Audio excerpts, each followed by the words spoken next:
Bonjour à tous. Alors là, les Américains se déchaînent et veulent courir vers la Troisième Guerre mondiale. Il se passe des choses en Ukraine d'une grande gravité et on apprend ce 27 janvier matin que Macron serait peut-être le premier, la France donc, à envoyer des avions de combat à Zelensky. Bref, je vous explique tout cela dans un instant. On peut encore faire le choix de la désescalade et de la paix, on peut encore sauver la paix. Et si vous avez suivi ces vidéos depuis des mois et des mois sur le sujet, vous avez constaté que notre analyse était malheureusement fondée dès le premier jour. Confère mon manifeste pour la paix et la liberté que j'avais sorti dès les premiers jours et qui est sur le site des Patriotes. On va revenir sur toute cette affaire dans son détail. On va voir aussi le jeu américain, évidemment. Il y a un vrai jeu. Ils ne prennent pas de risques, ils gagnent beaucoup d'argent. On y revient et ils restructurent le monde. En tout cas, c'est une tentative et je pense qu'on peut parfaitement la mettre en échec. Nous réfléchissons à une grande marche nationale pour la paix. J'aimerais savoir ce que vous en pensez. Vous me dites en commentaire. Très importante. Toute tendance confondue, la marche nationale pour la paix. J'ai besoin de vos avis dans les commentaires. Vous n'oubliez pas qu'on se retrouve justement ce vendredi 27 janvier à 19h pour le direct, ici, sur cette chaîne. Je prendrai toutes vos questions en direct. On va regarder cette actualité folle, nationale et mondiale en direct. On parlera de ça et du reste. Ça sera intéressant. Ramener du monde aussi, peut-être des gens qui n'ont jamais participé à nos directs. Je vous y attends. D'ici là, abonnez-vous à cette chaîne YouTube, petit bouton en dessous, s'abonner, vous cliquez, c'est fait, c'est instantané. Beaucoup se sont abonnés récemment à la chaîne. Grand merci. Beaucoup vont le faire, je sais, dans les secondes qui viennent parce que vous avez compris que plus on est abonné, plus les vidéos sont recommandées par YouTube à des internautes qui ne nous connaissent pas encore forcément. Ce qui est tout à fait l'objectif, ce qui est formidable. Grand merci. Vous n'oubliez pas aussi que je suis ce jeudi 2 février dans la Sarthe. Tour de France de la Résistance, hier j'étais dans les Vosges, c'était formidable, c'était complet. Sarthe, vous écrivez à référent 72, tout collé sans accent, @les-patriotes.fr pour information et réservation, c'est encore possible. Et vous avez d'ores et déjà noté le samedi 11 février, après-midi à Paris, justement. Ça va être le grand événement, grand cortège, grande marche. Organisez-vous, on va vous aider à vous organiser sur le covoiturage, mais notez déjà et réservez absolument la date. Allez, c'est parti, on y va. Troisième guerre mondiale, les Américains accélèrent. Bon, alors, on a appris, vous le savez, ce 25 janvier, que les Allemands comme les Américains, alors les Allemands conditionnaient à ce que les Américains l'annoncent, mais vous allez voir qu'en fait, ils n'ont pas fait la même annonce. C'est là qu'il y a un jeu pervers américain. L'envoi de chars lourds, donc, à l'Ukraine de Zelensky. Les Allemands ont annoncé 14 chars Léopard, qui est un modèle très courant, et les Américains, 31 chars Abrams. Alors, la Pologne a annoncé 14 supplémentaires, le Portugal 4, le Royaume-Uni 14 chars Challenger 2, et ce 27 janvier au matin, le Canada a ajouté 4 chars, ce qui fait pour l'instant un total de 81 chars lourds. Alors, Macron, il hésiterait, au nom de la France, à livrer des chars, donc Leclerc chez nous, que nous sommes les seuls à avoir, mais il y a une hésitation. Et il faut vraiment espérer que nous ne le fassions pas. Je vais vous expliquer. Article du Monde du 26 janvier, je cite, « La France hésite à livrer des chars Leclerc à l'Ukraine. » Pourquoi ? Parce que d'abord, la France n'en a que 226, que nous n'en produisons plus depuis 2008, et donc on utilise des chars comme ressource de pièces de rechange pour ceux qui sont en panne. Bon, ça c'est l'état de l'armée française. Et, écrit Le Monde, la France n'a pas de solution de remplacement immédiate. Donc si vraiment on envoyait des chars Leclerc à l'Ukraine, d'abord ils sont assez difficiles à manœuvrer, il faut une grosse formation, et ensuite on les prendrait directement. Ce serait une perte sèche pour une armée française qui en a déjà pas beaucoup. Or, nous rappelle Le Monde, déjà environ 2000 chars sont déjà partis en fumée, je cite, depuis le début du conflit ukrainien. Donc on en voit 10, 14, tout ça sont des gouttes d'eau. Mais en tout cas, c'est une étape franchie dans l'escalade. Et vous allez voir que la Russie a immédiatement répondu. C'est une folie, mais surtout parce qu'à chaque fois qu'on donne, Zelensky demande plus. Et c'est ce qui se passe. Zelensky en veut déjà plus, confère article des Échos, notamment ce 26 janvier, je cite, « Après les chars, Zelensky réclame des missiles de longue portée et des avions. » Demande qu'il a faite lors d'une allocution quotidienne du 25 janvier. Il l'a également faite au secrétaire général de l'OTAN, au téléphone, Jens Stoltenberg. Et figurez-vous qu'on apprend ce 26 janvier au soir par le journal très sérieux The Telegraph. Je cite le titre « La France pourrait accéder aux demandes de Zelensky sur les avions de combat » en citant le président du comité français de la défense. Donc on serait les premiers. Ben écoutez, alors là, ce serait extrêmement grave. En plus de dépouiller une nouvelle fois notre défense nationale, d'autant que l'Ukraine demande aussi des missiles longue portée. Et ça, je vais vous faire réaliser la gravité de la chose. Ça veut dire que là, c'est fini. Là, c'est la guerre mondiale. Ça veut dire qu'on envoie des missiles à des milliers de kilomètres. Et d'ailleurs, c'est ce que confirme dans Newsweek ce 25 janvier un conseiller présidentiel de l'Ukraine, de Zelensky, qui s'appelle Mikhail Podolyak, qui, lors d'un entretien avec un blogueur, a averti, je cite, que la guerre en Ukraine pourrait éventuellement atteindre les plus grandes villes de Russie, y compris Moscou. Il a cité également Saint-Pétersbourg et Ekaterinbourg. Et il ajoute, l'escalade de la guerre, je cite, sera inévitable à l'intérieur de la Russie.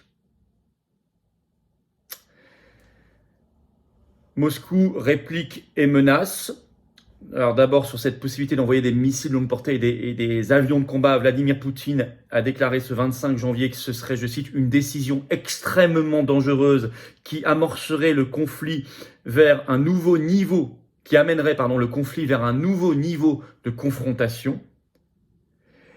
Et le 26 janvier, la Russie a officiellement réagi à l'envoi de chars lourds, disant que c'est maintenant, elle considère que c'est, je cite, un engagement direct dans le conflit, donc quasiment, peut-être totalement, statut de co-belligérant pour les pays qui s'y livrent.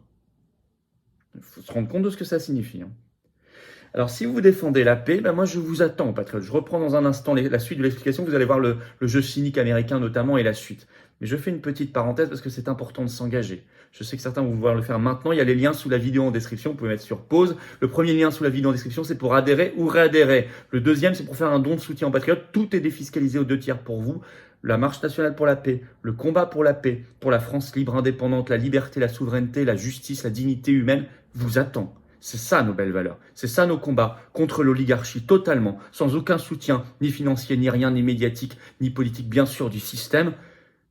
Or on fait, et on va faire. Et on va pas se laisser dégénérer la situation, mais j'ai besoin de vous, de votre renfort. Vous serez immédiatement accueillis, mis en relation avec des gens qui pensent comme vous, près de chez vous, qui sont en métropole, outre-mer ou à l'étranger. Et je crois qu'on se bat plus que jamais pour les générations qui viennent, pas que pour nous. Pensons à eux, aux enfants, aux petits-enfants. On va pas leur laisser un monde en guerre. Je vous attends, patriotes.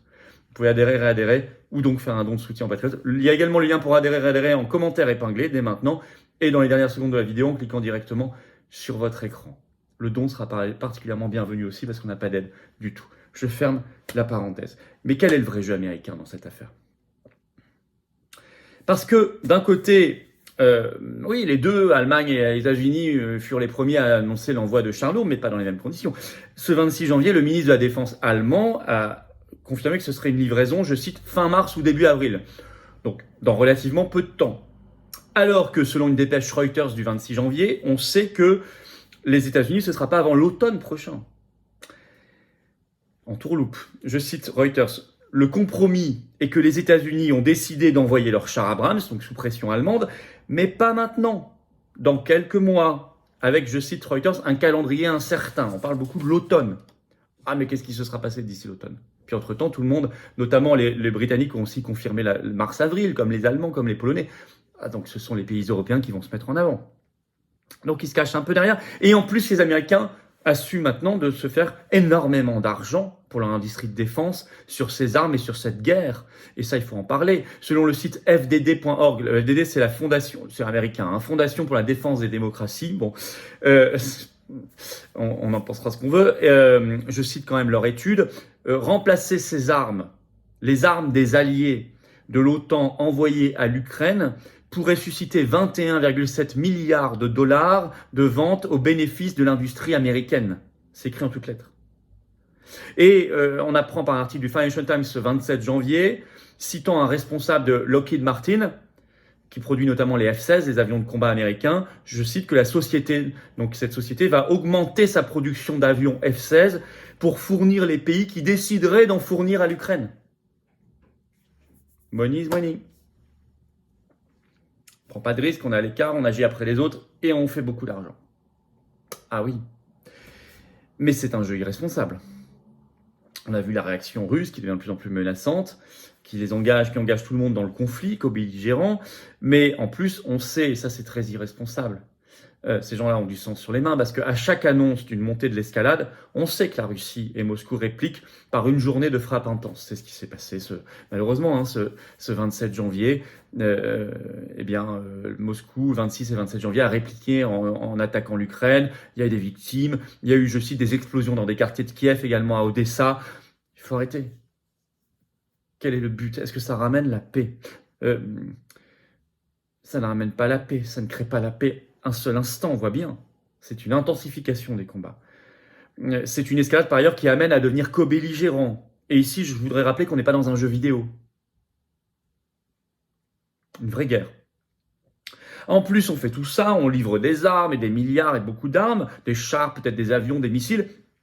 Alors, au moment même, allez voir ma vidéo récente, où l'Ukraine est embourbée dans un énorme scandale de corruption, y compris des très proches de Zelensky et des très hauts responsables du pays, et des ministres et des gouverneurs qui démissionnent. Ils sont rattrapés par la corruption. Je rappelle le reportage de la chaîne américaine CBS en août dernier, qui rappelait que 70% des armes envoyées à l'Ukraine étaient détournées, je les cite. Et là, ce sont des armes de plus en plus létales et massives. La France doit choisir la désescalade et la paix. Alors évidemment, ça n'est pas compatible avec l'Union européenne et l'OTAN, qui sont des fauteurs de guerre, des fauteurs de Troisième Guerre mondiale. Bien sûr, ralliés aux États-Unis totalement. Mais en tout cas, si la France ne doit pas livrer de chars, Leclerc, et si cette information sur le fait qu'on pourrait livrer des avions de combat est juste, c'est juste une dinguerie totale, qui montre que Macron veut nous envoyer à la guerre. Or, la France, par sa position, pourrait parfaitement incarner ce facteur, comme en 2003 sur l'Irak, de désescalade, d'apaisement et de paix. Et c'est tout ce que nous devons exiger. On reparlera de cette marche nationale pour la paix, qui sera un appel à toutes les forces de liberté, de paix et de résistance. Mais j'y reviendrai le moment venu. Dites-moi en commentaire ce que vous en pensez, en tout cas, sur cette initiative. Je vous attends ce soir, ce vendredi 27 janvier, 19h en direct ici. Je prendrai vos questions en direct, notamment. Pourtant, faites venir du monde pour avoir l'actualité aussi ensemble et on verra tous les facteurs d'espérance et d'avenir qu'on construit ensemble, les actions très concrètes. Vous avez également, il y aura peut-être des annonces si vous verrez. Et abonnez-vous à cette chaîne YouTube d'ici là. Petit bouton s'abonner en dessous, vous cliquez, hop, c'est fait, c'est gratuit, bien sûr, c'est instantané. Plus vous êtes abonné, plus les vidéos circulent, plus elles sont recommandées automatiquement par les algorithmes de YouTube. Et à 500 000 abonnés, prochaine étape, on fêtera ensemble en direct, dignement comme il se faut, cette affaire. Voilà. Je suis le 2 février dans la Sarthe. Vous écrivez à référence72@les-patriotes.fr pour information et réservation. Référence 72 tout collé, sans accent. Je vous attends. Je vous attends aussi aux Patriotes. Adhérez, réadhérez, je vous l'ai expliqué, c'est le premier lien sous la vidéo en description. Faire un don de soutien aux Patriotes, c'est le deuxième lien sous la vidéo en description. Tout ça est défiscalisé aux deux tiers pour vous. Tout ça est extrêmement utile à la résistance, à la paix, à la liberté, à la France, à l'humanité. Et oui, parce qu'on se bat ensemble. Et parce qu'on y arrivera en se battant aussi pour les générations qui viennent, pas que pour nous, pour notre France et notre humanité. C'est magnifique et vous serez mis en relation avec des gens qui pensent comme vous. Les dons sont particulièrement bienvenus, les dons supérieurs à 500 €. On a ajouté un avantage spécifique sur le site des Patriotes, c'est expliqué, vous verrez. Bravo aux donateurs, grand bravo aux réadhérents également. Bienvenue aux nouveaux adhérents Patriotes et vive la France.